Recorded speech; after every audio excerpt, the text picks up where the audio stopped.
Hebrew. Come a little closer and lend me your ears. Don't worry, you keep yours while I keep mine.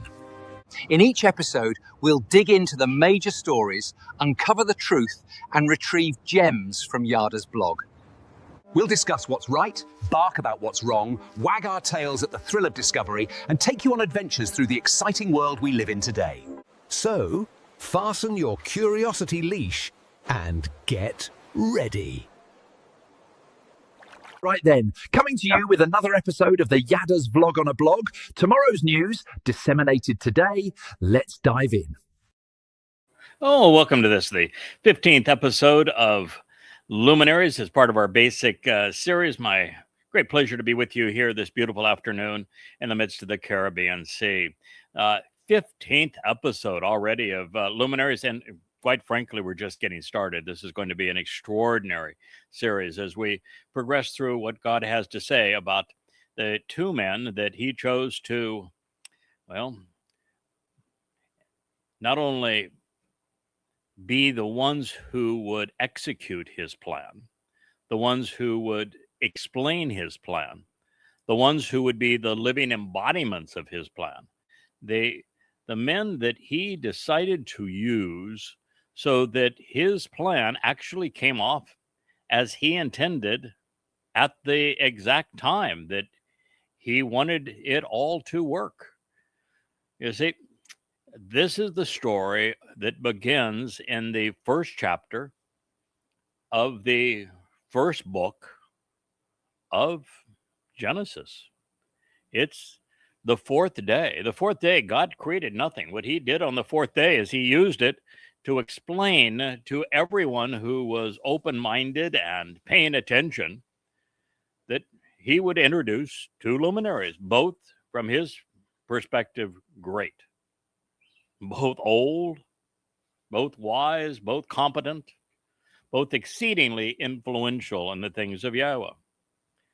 And these two Gadol luminaries, Maoreth, one would be more influential than the other, one would be older than the other, but they would work together to serve as not only the signs of the Moedim, which are the mile markers on our approach to Yahweh. There is no other way to Yahweh other than through the Moedim, Pesach, Matzah, Bakodim, Shavuot, Teruah, Kapora, and Sukkah. That is the path. That is the way. There is no other. And these two men, as the two luminaries, would not only serve as signs to explain these, to showcase these 7 meetings between God and man, but they would actually volunteer to fulfill them. And they would fulfill all 7 of them. And that is how God chose to work. And so we're tracing that story from beginning to end. These two luminaries, also known as the sun and the moon, play an enormously important role in the 89th Mizmor, which we have already reviewed and will review again, I can assure you. They are brought up in the 104th Mizmor, for example. They're in the 74th Mizmor. And they play an extraordinary role in the 31st chapter of Jeremiah, where God says that he is going to reaffirm his covenant, not only by putting his Torah inside of his people, but he's going to do it through the Katans, the younger luminaries, reflection of the Gadol luminaries' light and purpose and achievements. And that this is the purpose of the sun and the moon to reflect the sun's brilliance all the way through. And it is an extraordinary presentation of these two luminaries and missed heretofore.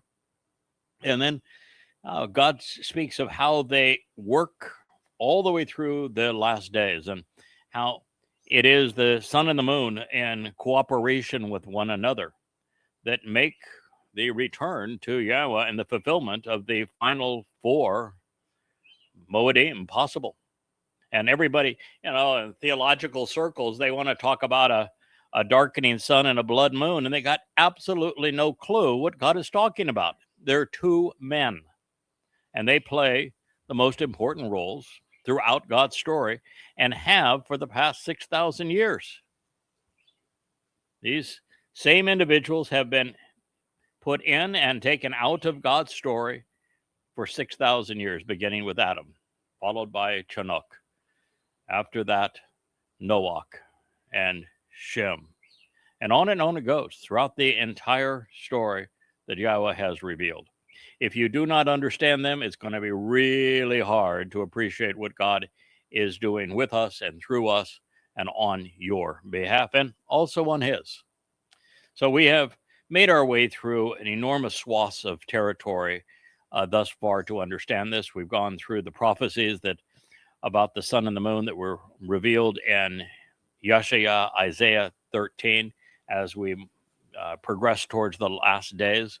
And then we covered so much of what has been presented in Yoel and the second chapter of Yoel that is specifically devoted to what the sun and the moon accomplish during the last days, and how the time of Israel's troubles is going to be hellacious for Jews, and it's upon us. We're less than 3 weeks away from the beginning of it on Shabuah this year, the 22nd of May, 2026. So where we were in our last program is that God inspired the following through the prophet named Yahweh is God, Yoel. He says, so disassociate your hearts and minds, your thinking and your inclinations, ripping and tearing away your longings and allegiances, and avoid your deceitful and treacherous garments.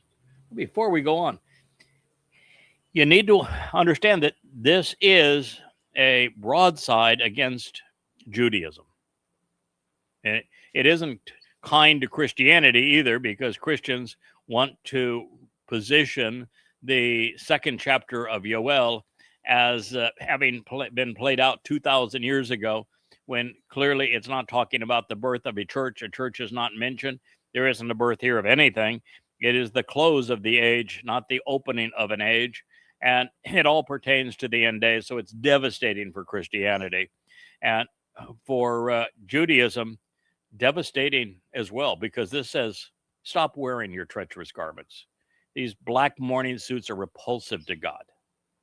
The kippas, sun god hats that are also shared by the Pope, repulsive to God. Parading around on a six-pointed star, which was the symbol that was used against Jews to dehumanize them and demonize them for the Holocaust. It's literally insane that Jews have chosen that as their mark, and that they've erased Yahweh's name, and that they go and parade around in the most absurdly ridiculous, disgusting outfits. And what God is saying, stop it. Avoid such treacherous garments. The way the rabbis dressed, the way the Haredi dressed, the way the ultra-Orthodox dressed, it is repulsive. No wonder there's so much anti-Semitism in the world. You brought it on yourselves. Look at the mirror. You're repulsive. Your little curly cues, your out completely unkept beards. You're disgusting. Stop it. And then he says, you need to disassociate heart and mind, thinking and inclinations. You need to rip yourself away from your longings and your allegiances. What do you think he's talking about? He's talking to Jews. What do you think he's talking about when he says you need to tear yourself away from your longings and allegiances? What did Jews all long to? Go on any social media site, and what you'll find is that Jews pine for their IDF. They pine for their politicians. They pine for their religion. They pine for their culture, and a misguided belief in their history.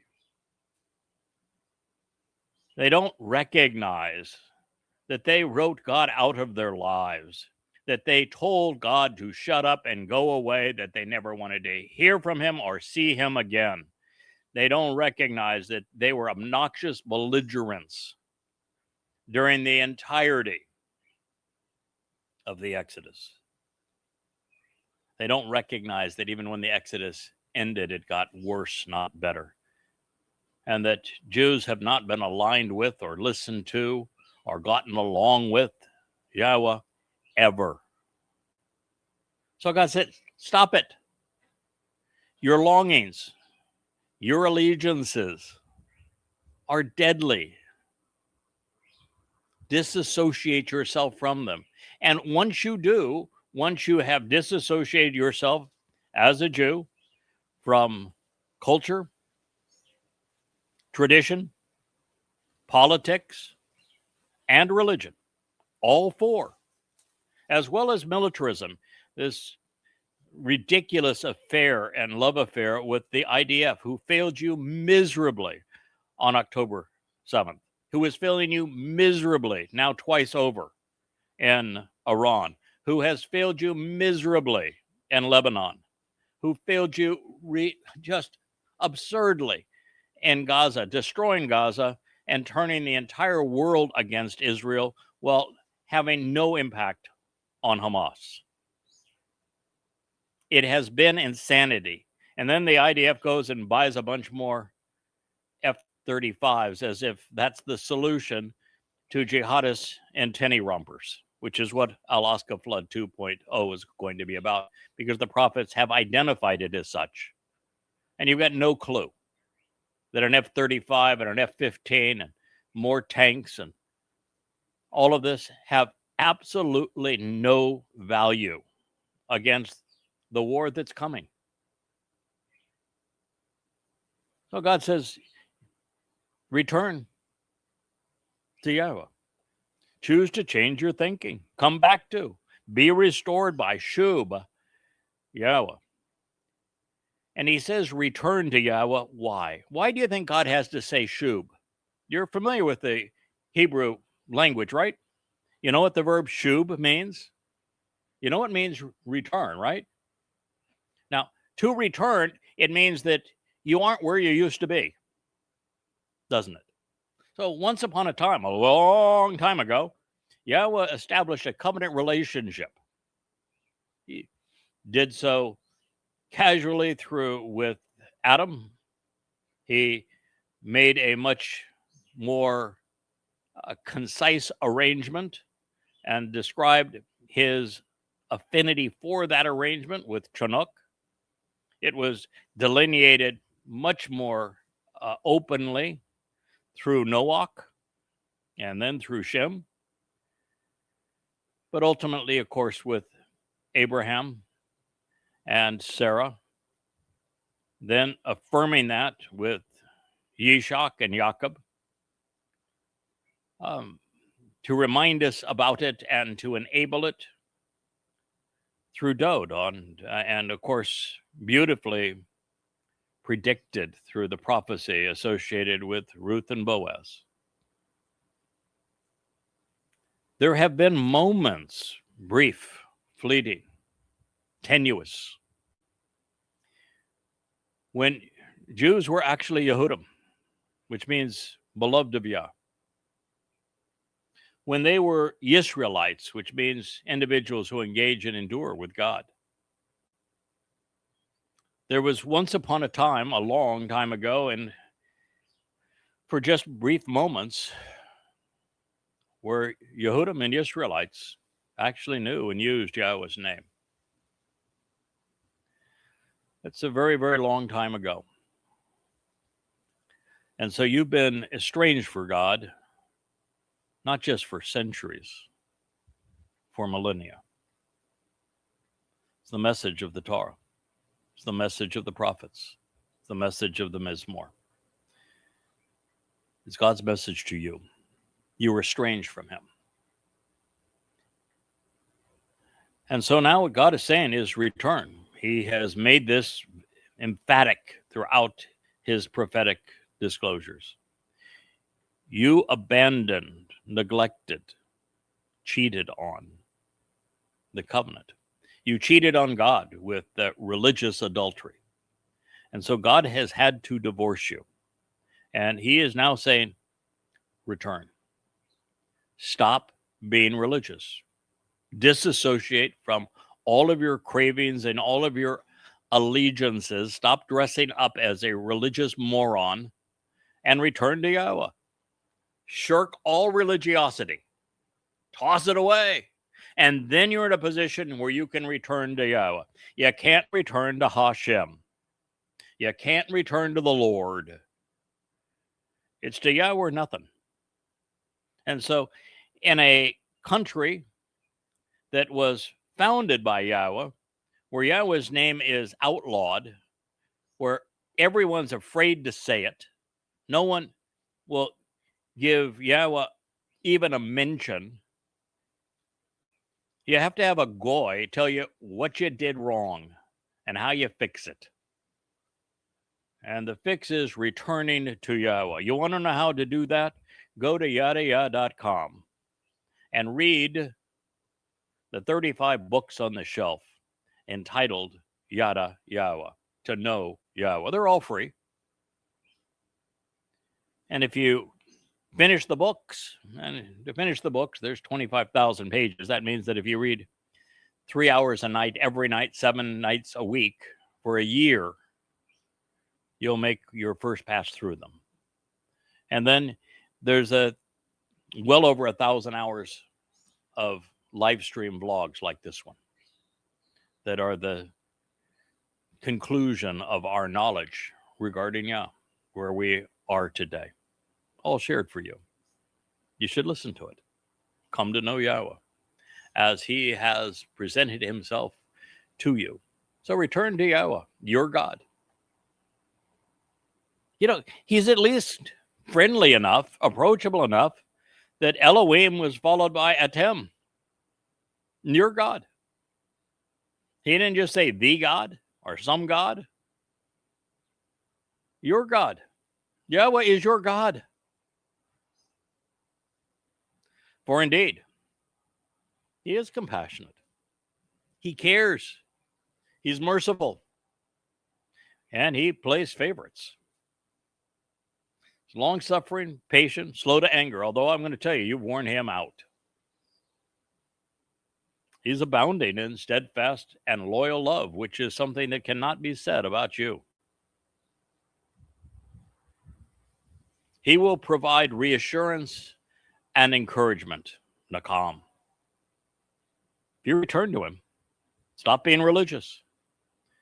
Even in the midst of the time of Israel's troubles, which commences in just a little over 2 weeks, and lasts for 7 years, Yahweh will provide reassurance and encouragement. If you listen to him, think about what he has to say, respond intelligently, and show yourself trustworthy and reliable in how you act regarding his message to you. So he will provide reassurance and encouragement during what is to be an exceedingly malevolent and miserable ordeal. As the prophet Yoel has stated, as the prophet Yashayah affirmed, the next 7 years, the time of Israel's troubles, will be worse than any time in the history of the world. Recorded history goes back 6,000 years. Nothing is going to approach the malevolence, the calamitous circumstances that are going to trouble and anguish Jews, but the whole world, but particularly Jews, over this coming 7 years, beginning with on Shabuah, May 22nd, 2026, and running through Teruah, the 23rd and 24th of September of 2033, year 6,000 Yah. Nothing will compare to it. It's going to be worse than the Holocaust, according to the prophets. 2 out of every 3 Jews on the planet today will not live to see the end of this 7 years. Within 7 years from today, 10 million Jews are going to be dead. Out of the 5 million who remain, somewhere in the range of 700 of you will survive to witness Yahweh's return with Dode and re-enter the garden. That's where you are.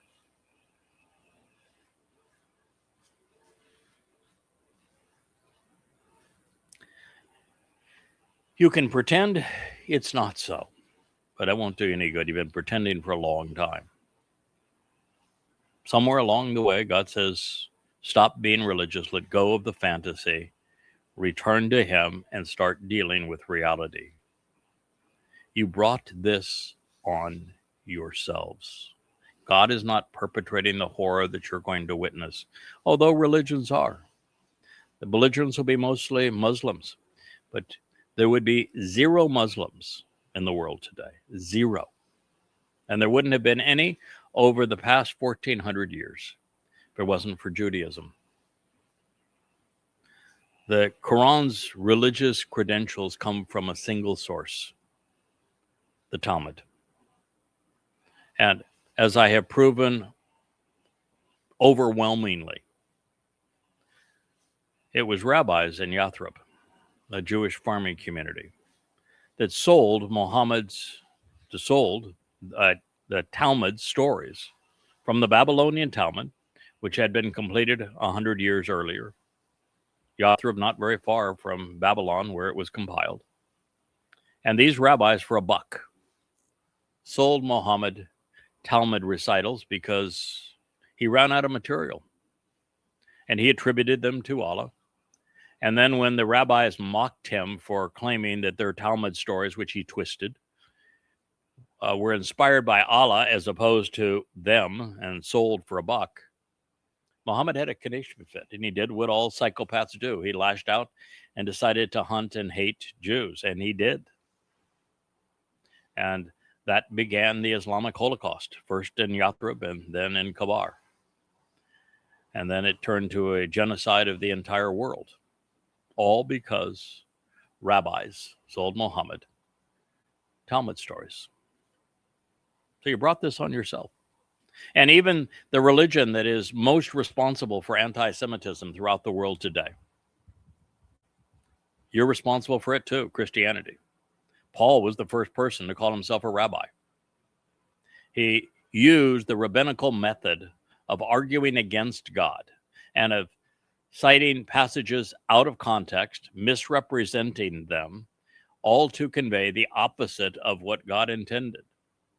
Paul was trained as a rabbi. The first 14 books of the Christian New Testament are written in the style of the Talmud.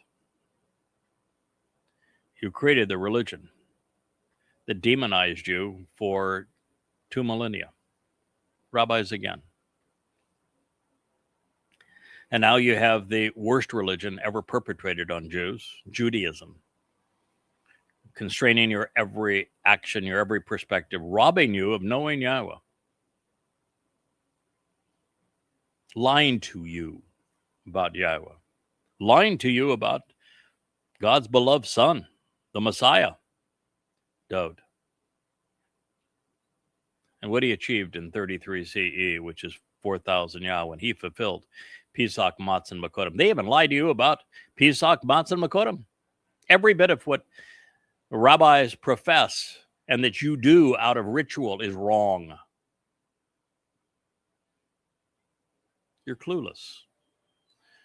And rabbis are responsible. So God can inspire men to convey his message, which is essentially to disavow religion and participate in the covenant relationship. But he must allow people to choose which of these they prefer. And God has committed himself not to speaking to you directly because you told him to shut up and go away. You were belligerent towards him. And now he recognizes that other than those he has awakened through my books, there isn't a Jew on the planet that's willing to listen to it. And so this is the only way you're going to be reintroduced to Yahweh and to have an appreciation of what he achieved, particularly through his beloved Son. And sadly, with Jews in particular, their preference remains Judaism and religious apparel. And until this changes, your thinking, your preferences are altered in this regard, and you return to Yahweh, the name that you erased, the relationship cannot be restored. Now, I'm here to tell you it will be restored, but with a tiny fraction of you, and it didn't happen to be that way. It turns out there will be hundreds of you that will participate in the Teruah harvest, maybe a score of you or 2 score that'll participate in the upcoming Shabuah harvest. Could be hundreds, hopefully in the range of 700. I'd love it to be 7,000, but I don't think we're going to get anywhere close to that level of participation. But those are your options on Shabuah and Teruah with the harvest. But the final gleaning, a world that is 8.6 billion, that'll be about that populous by that time. To Goyim and Gentiles, according to Yahweh's testimony, as was presented in Yeshaya 13, going to be about 1,400 people. And you might say, oh, God's not going to wipe out that many people. Yeah, he is. He told you he was. You don't believe him? Why would you pretend that your Talmud is Torah and not believe the God who inspired the Torah? It's the same God that inspired the Torah that inspired Yoel, that means Yahweh is God, and Yashayah, which means that Yahweh saves. Can't discount one without discounting them both. That's what he says he's going to do. Why? Because he's never been interested in significant numbers of people. As a matter of fact, one of the things we learn overtly, overwhelmingly, is that individual men and women have the potential to be good or bad, and they're typically bad, but they have the potential to be right with God. Groups of men, never. Once men begin to congregate around a religious idea or a political idea or a militant idea, once men and women congregate in any way, geographically, nationally, institutionally, they're always bad. So God's not interested in saving the many because the many are always bad. They would be nothing but an irritant to him. He is only interested in forming a relationship with those who are right about him, and no one who is part of a religious or political or military institution is right about him. Now, it should be noted that God used a different form of kara to serve as when he was trying to say, I'm severing my relationship with you. There are 2 karas. One is scribed with an ain, the other was an aleph. And the difference is huge because with the aleph, it would have been to call out, to invite by reading and reciting. In context, however, God is asking his people to disassociate themselves, to sever their allegiances from the troubling sadness and culturing the world, which is why he used kara in this case that is with the ain, so that you might know how important it is to do this. So this is kara. This one's with the aleph versus the ain, and that means to sever, where with the ain it means to recognize that you have been invited and summoned to read and recite what God has said and come into his company. So very different here, that what a single letter can do in this regard, and it's profound. So in context here, God is asking his people to sever their relationship with politics and religion, to disassociate themselves from the sadness that is engulfing their world, as a consequence of religion, as a consequence of Israeli politics. And just as covenant members must leave the overtly religious and political behind, the cultish, militant, and conspiratorial must disown all religious apparel. You know what the apparel was in Eden, which is where we're going back, don't you? A smile. That was it. Uh, no one is going to be wearing tzitzits or kippas or morning suits when we return to the garden. Ditch it now, or you won't be among those who is invited back in. As I have stated many times, the chosen people were chosen by God, but they seldom chose God in return.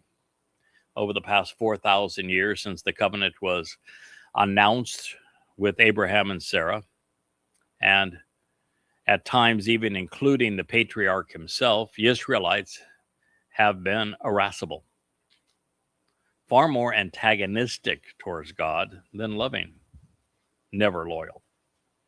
And in their attitude, it has clearly worsened over time. And it's hard to fathom since, the history of Yehudim and Israelites is the history of obnoxious, arrogant, stubborn, recalcitrant, bratty children. The children of Israel were jerks during the Exodus. And I'm here to tell you, it didn't get any better. Now, I share this because of the enormity of the problem it poses for Yahweh and for his luminaries, the Mayorth. There are 7 Moedim, 4 beyond the 3 which have already been fulfilled.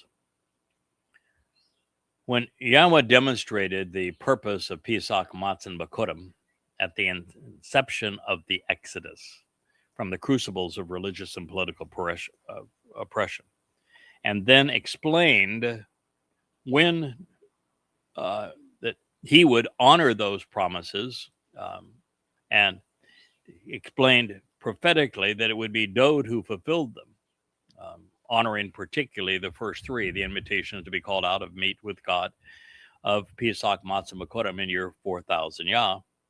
It was all to enable the upcoming Moed, Shabuah, and then followed by the Teruah harvest, all in expectation of God returning with his beloved son Dod on Kippurim to enjoy Sukkah with his covenant family. But here's the rub. If you're loyal to religious traditions, you don't know that Passover was fulfilled. You celebrate Passover as a 7-day event when God says it's just the first day of Matzah. You don't know about the fulfillment of Pesach by Dod through crucifixion in 33 CE, year 4,000 Yah. You don't know that your king served as the Passover lamb. You don't know why Pesach is just the first day of Matzah, because your rabbis have lied to you about Passover being a 7-day holiday. They talk of matzah as an ingredient, but not as the single most important day among 7. They don't tell you that it was Dod's soul. After Dod's body fulfilled Pesach as the Passover lamb, Dod's soul carried the guilt of every covenant child, son and daughter of God, into Sheol, to deposit it there, never to be seen again. And then on Bakurim, the firstborn of God, his Bakor, enabled us as firstborn children to enter God's presence. Those are the 3 events. And if you are still clinging to Jewish tradition, heritage, culture, or religion, you don't know any of this, and you're missing all of it. And there's really nothing worse than observing Passover without matzah. You're much better off ignoring Passover than to celebrate it without matzah, because Passover opens the door to eternal life. Matzah purges your soul of religious and political guilt. If you would become eternal, but still stained, stigmatized by your religious and political guilt, then your destiny is to spend an eternity in Sheol, the worst possible outcome. You're much better off having your soul die than that. And that's what happens in the rabbinical practice of Passover being 7 days without matzah even being considered.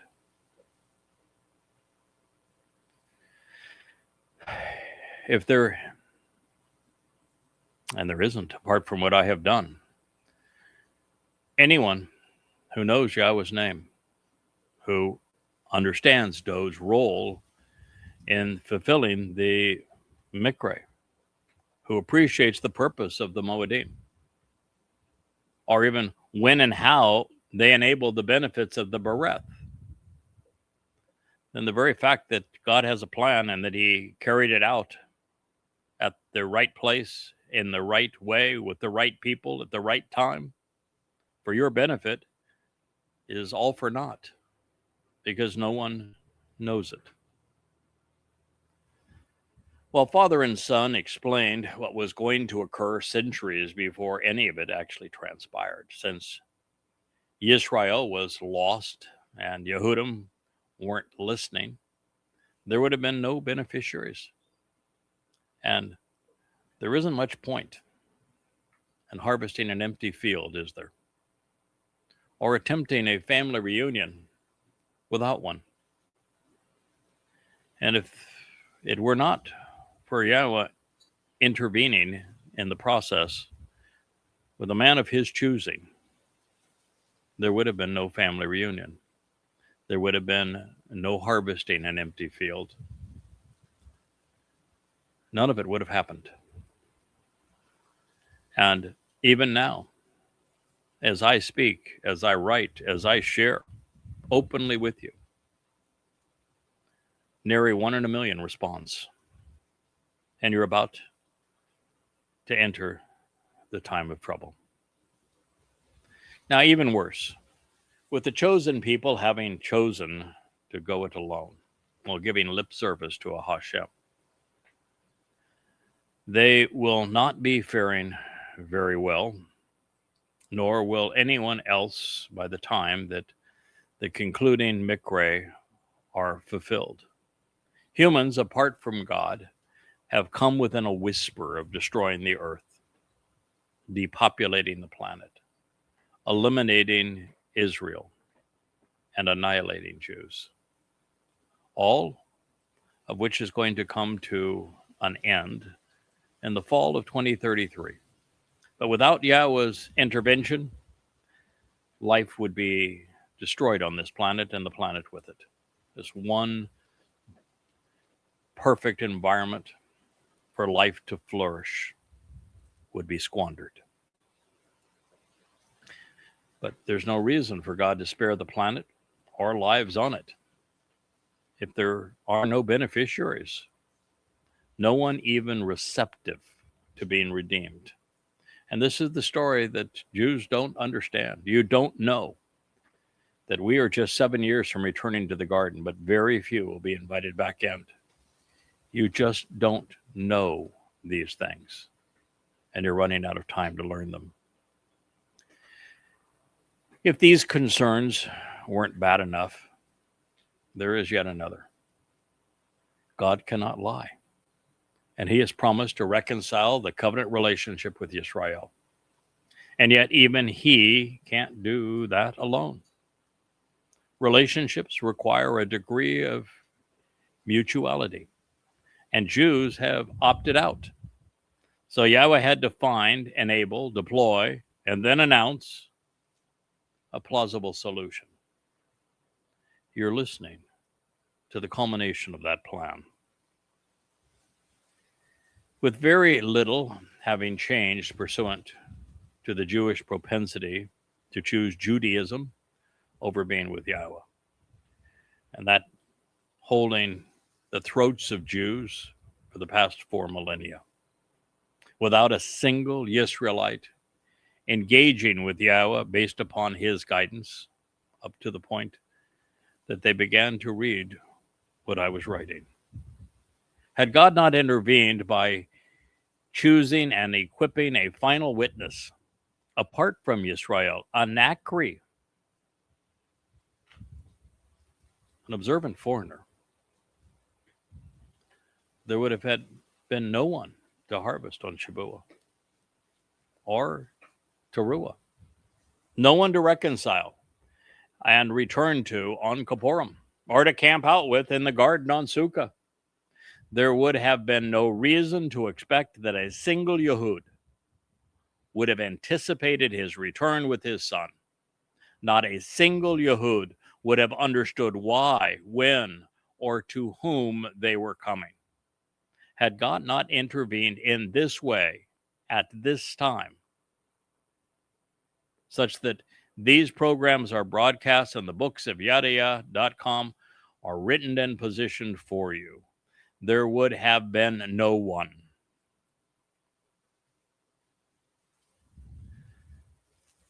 To preclude nullifying the human experience. And it was an experience all the way back with Adam being given unto Sama. The very intent of creation, the purpose of the Torah, the potential of the covenant, and the benefits of Dod's sacrifice. Yahweh instituted Plan B, Bashar Herald, C, Choder, and secondary branch, and E, Ed, Witness, Plan M, Malak for messenger, Plan N for observant foreigner, and Plan Z, one planting the seeds that take root and grow for a productive harvest. There's also a Plan G with a Goy, a non-Yisraelite, to give Cole voice to Yahweh's prophetic testimony. This man would be known as Yada, one who knows. And for exactly this reason, you were told all about him throughout your prophets. And based upon what he would come to know and understand, he would reintroduce Yahweh's name, the first one in 2,500 years, to discern its proper pronunciation and to prove it and to boldly pronounce it, all for the benefit of Yisrael. He would be the first, and 2.5 millennia to reacquaint Yehudim and the world with Dod as the firstborn Son of God, as the Messiah, as the chosen one, as the returning king, and our Savior. He'd be the first to explain the actual message of the Torah they had forgotten, and to remind them of the invitations to be called out and meet, particularly of the purpose of Chag Matzah and the result, Shabuah and Teruah, as harvest leading to the Kippurim homecoming, such that there would be joy in Eden on Sukkah, giving you the precise dates that all of these were fulfilled by whom, how, why, and how to benefit. No one had ever done that before. And while this is all laid out in the books called Yada Yahweh, and all 35 are free for your edification, it all gets down to Yada, the knowing. It has, of course, less to do with the person named Yada than it does to Yada Yahweh, knowing Yahweh. Of course, coming to appreciate Dod and his role on behalf of Yisrael and the covenant. That is why the moon reflects the sun's light. So the man named after the crag that was ablaze to enlighten our world 3,450 years ago would not have been noticed, much less prevailed, if not for what Yahweh would do with him and, quite frankly, through him. But that is God's standard operating procedure, and it is not the first time that we have collaborated in this regard. And of course, this is also true with Adam, with Chawa, Chanuk, Noach, Shem, Abraham, Sarah, Ishak, Rivka, Jacob, Leah, Rachel, and especially Moshe and Dod, even Hosea, Yeshaya, Yirmiah, Zechariah, Malachi, and Yoel. And since the first 12 people whose names that I shared with you on this list of, well, many of them being exemplary characters in God's story, they were other than Israelites. Did you know that?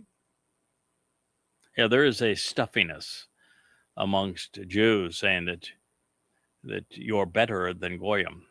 But do you know that you are Goyim? God even refers to you as Goyim. Now, this is not a conspiracy theory. I'm just telling you the truth. The first Israelite didn't exist until Jacob was renamed. It was a naming convention, not a distinction in ethnicity. There was no Yisraelite associated with Dod, not with Chinook, certainly not with Noach, was there? Not with Shem. And by the time we get to Abraham and Sarah, where did they come from? Ur of the Chaldeans, they would be Babylonians, wouldn't they? They were Babylonians. They were not Jews. And when their son Yishak married, he went to find a relative of Abraham and Sarah and Haram, and that's how Babylonians mated with Babylonians, making Jacob a Babylonian. And even when Jacob chose a wife, he went right back to the same place, didn't he? And both of the women that he chose, they were also descendants of Babylonians. So, don't get all uppity. I read that how Jews view that the story of Boaz and Ruth is an example of a Jew being righteous and accepting a goy into his inner circle. Moab is the result of the incestuous affair between Lot and his daughters. Lot was Abraham's nephew, Babylonian. Daughters would have been Babylonian. There's no difference. And you're still there. So it is an important distinction when you're in the covenant. This distinction means nothing when you're not. When you're known by your given name, Yehud, and in the plural, Yehudem, means beloved of Yah, based upon Yahweh's name and Dod's name. Then it matters. But you aren't anymore. You don't refer to yourself as that. You refer to yourself as Jews. You don't even mention Yahweh's name. You don't perceive Dod in your name, nor do you perceive Dod as your returning king, the returning Messiah, the chosen one, the firstborn son of God, your Savior who fulfilled Pesach, Matzah, and Makodim in 33 CE. So the first 12 people on the list characters that I shared with you, they were not Israelites. So I would ask you, why wouldn't Yahweh return to where we began? Particularly with only 7 years remaining, although we've been working together for 25, so it'll be 32 in all. Why not return to where he began? He's going to return us to where we began, from the garden and back to the garden. God loves to come full story, full circle. That way, you know what's going to come. He can tell you in advance of what's going to happen. And this is particularly true when his people are so out of touch. Why do you think there's an entire chapter of Devarim, Deuteronomy, devoted to the Nakar? Why do you think the Nakar is featured in Solomon's dedication speech for the first home for Yahweh's name?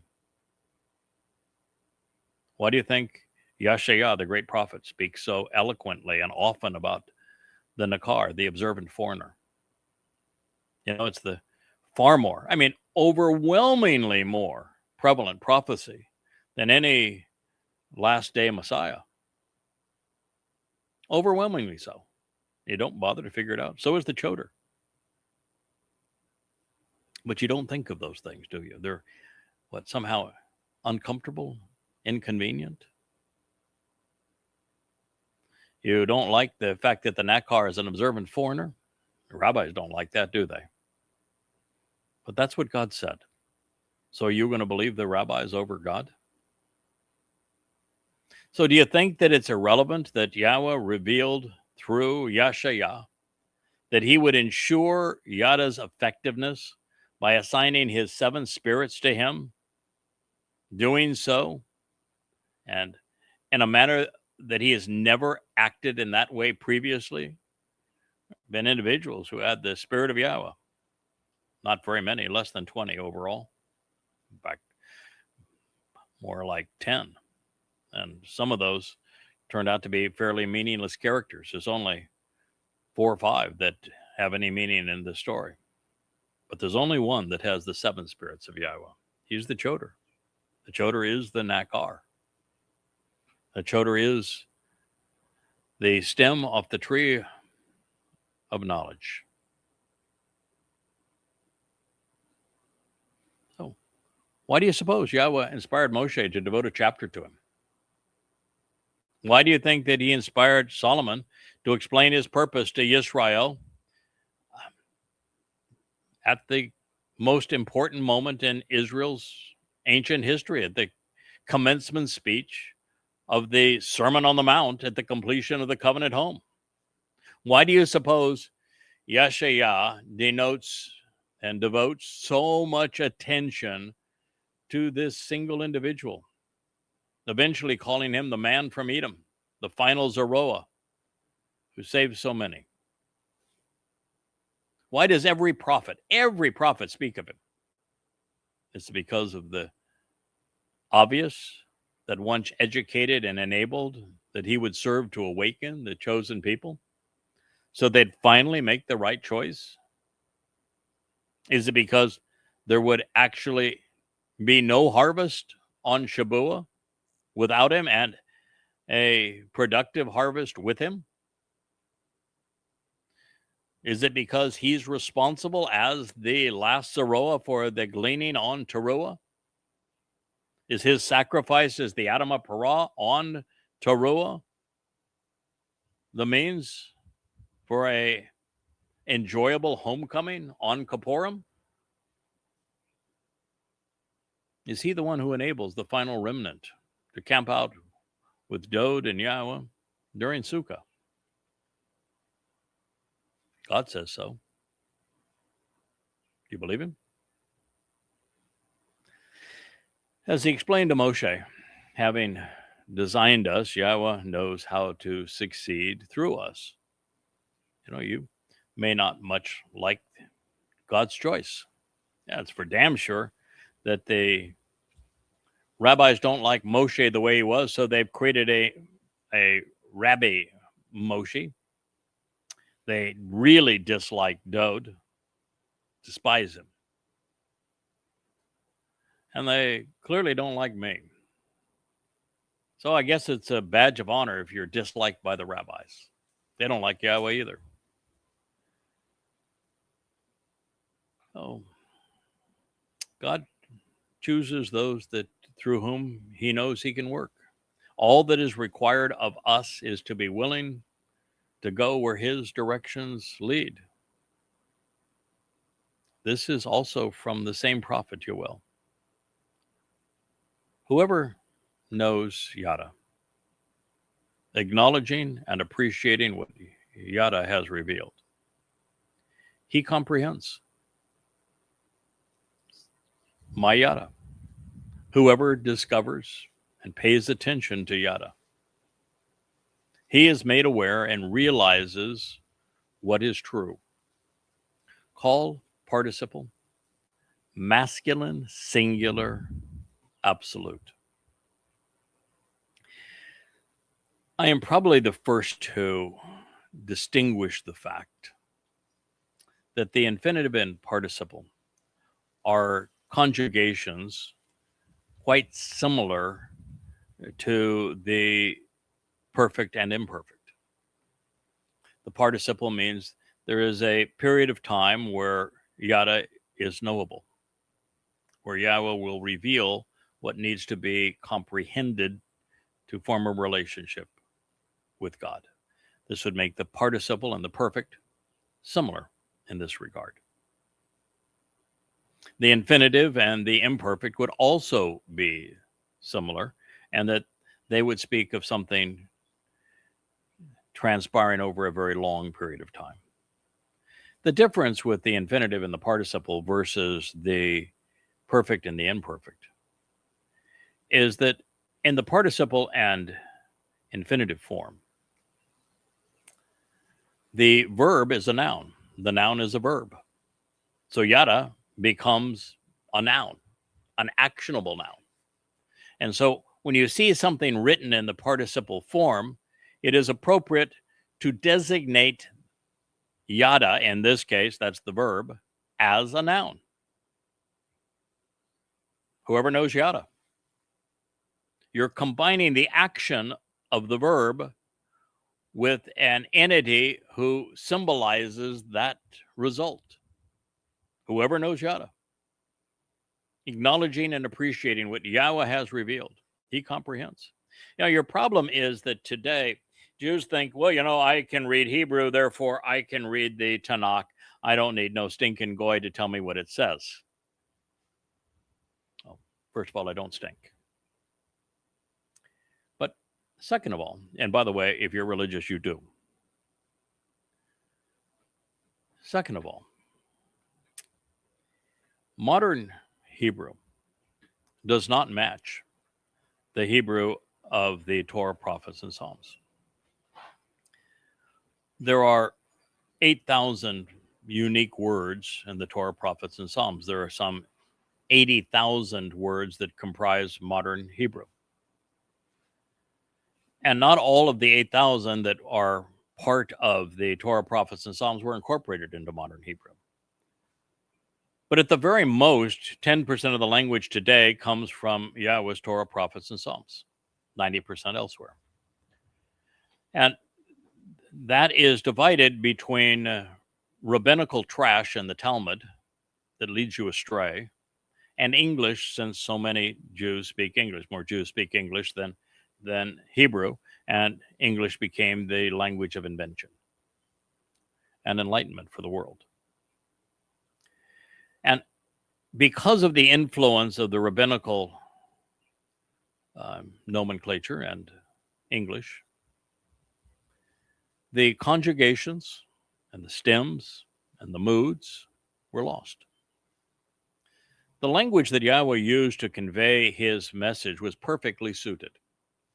It was a language without being constrained in time. Whoever knows yada. In the participle, it could be in the past, the present, or the future. It could be in all three. It just means that you're going to have a limited time opportunity to capitalize on coming to know yada, acknowledging and appreciating what yada has revealed. Your time that you are going to be able to do that is limited. That's what the participle conveys. But it's not, doesn't designate that the verb is stuck in time, past, present, or future. It's an extremely powerful concept. It's essentially like a photon of light where time simply exists. The fullness of time exists. The Hebrew of the Torah and prophets is written with stems, and each stem designates a relationship between the subject and the object of the verb based upon the verb's action. And the call stem, it just speaks of interpreting this genuinely, actually, and literally. He didn't convey that into the modern language. And then the textual language of the Torah and prophets has moods. So Just as you would expect God wanting to establish a relationship, he's going to have relational stems. And there are 7 of them. And he's going to have moods because volition, free will is essential to Yahweh. And so Hebrew will express volition in the first, second, or third person. And then you have these marvelous concepts of the perfect and imperfect, the participle and the infinitive, where time is either expansive or it is constrained, and it either becomes a verbal noun or simply a verb shaded and contoured by the stems.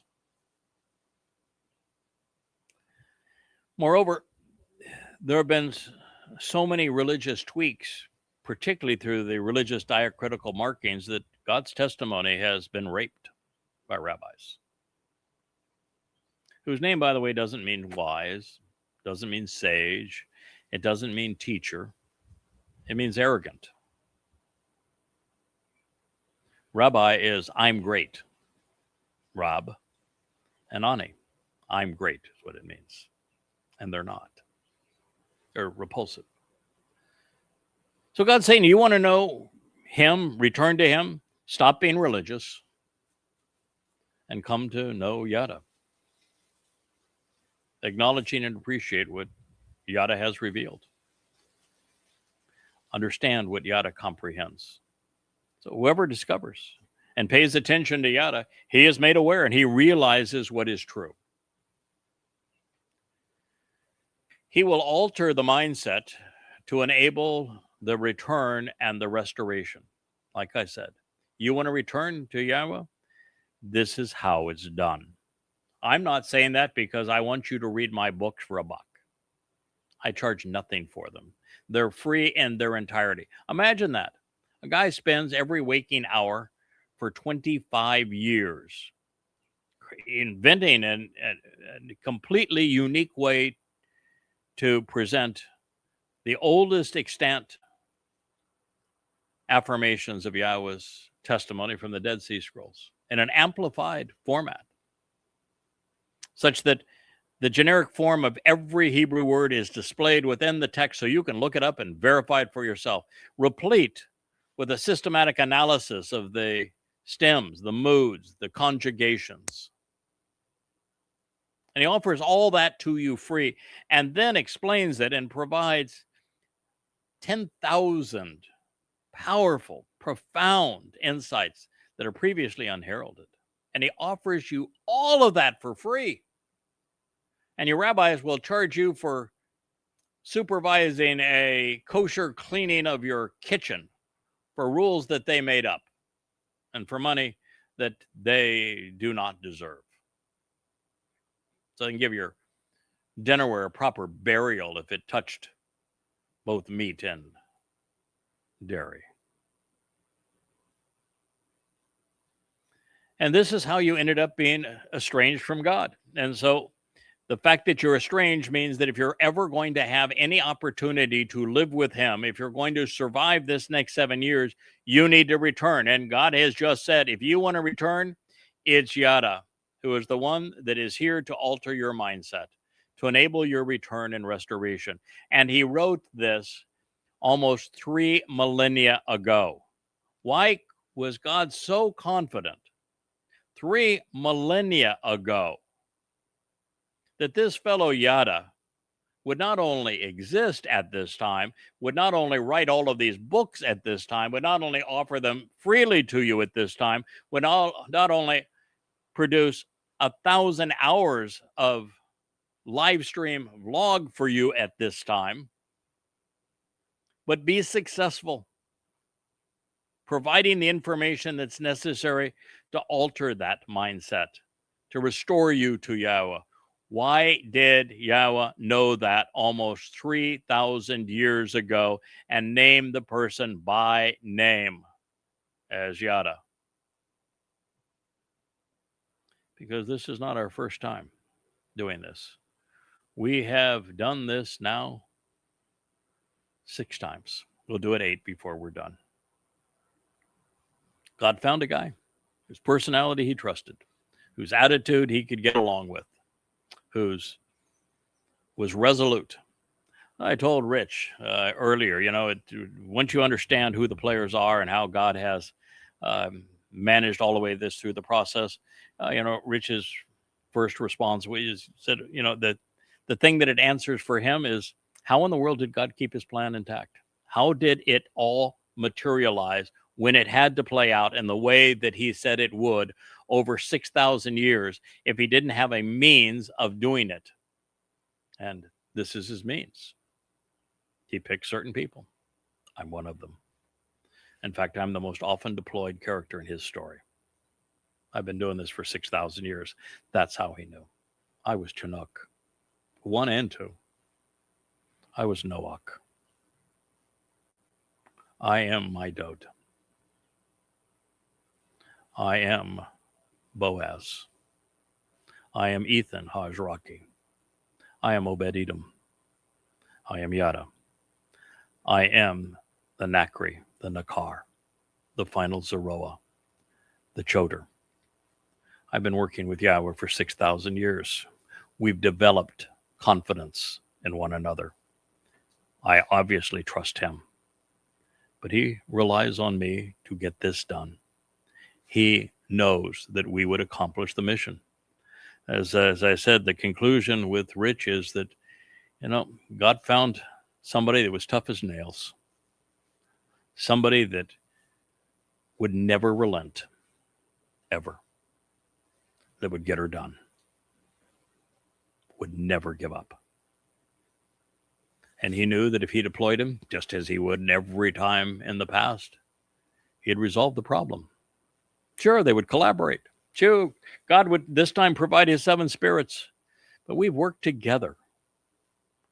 Every time during the moment that everything was about to unravel and it was all going to hell, the whole human experience being tossed away, that's when we're deployed. And I don't do it alone. I picked a really smart woman. She's cute too. 6,000 years ago. And I made an arrangement with God. He's open to arrangements, by the way. And every time I've been deployed, she's been here with me, and she is today. We're all here to do the same thing, to alter the mindset of God's people, to enable this return on behalf of Israel's restoration. He, Yada, will encourage changing one's attitude and causing Israel to relent by offering understanding. So he will ensure that a remnant is spared. That's his purpose. I'm here to make certain that there is a remnant in the end, because there can be no homecoming without it. There can be no return to the garden without it. That Dode would have no one in his kingdom without it. And so sparing a remnant in the end is the primary purpose. All being done with the benefit and the blessing of a sacrifice, a gift freely offered, that of the Adam of Parah. That's me. By the chosen and appointed one, who will be installed and set in place for this specific purpose by Yahweh, your God. Those are my credentials. Are you going to listen? Respond? Return? Or not? I'm going to do everything that God just said. I'm committed. I'm desirous. I'm loyal. I'm resolved. A lot less is being asked of you. Listen. Respond. Return. Good day. We'll talk again tomorrow. Hey there, thanks for tuning in. That was Fetch. Gotta run now. Catch y'all on our next podcast.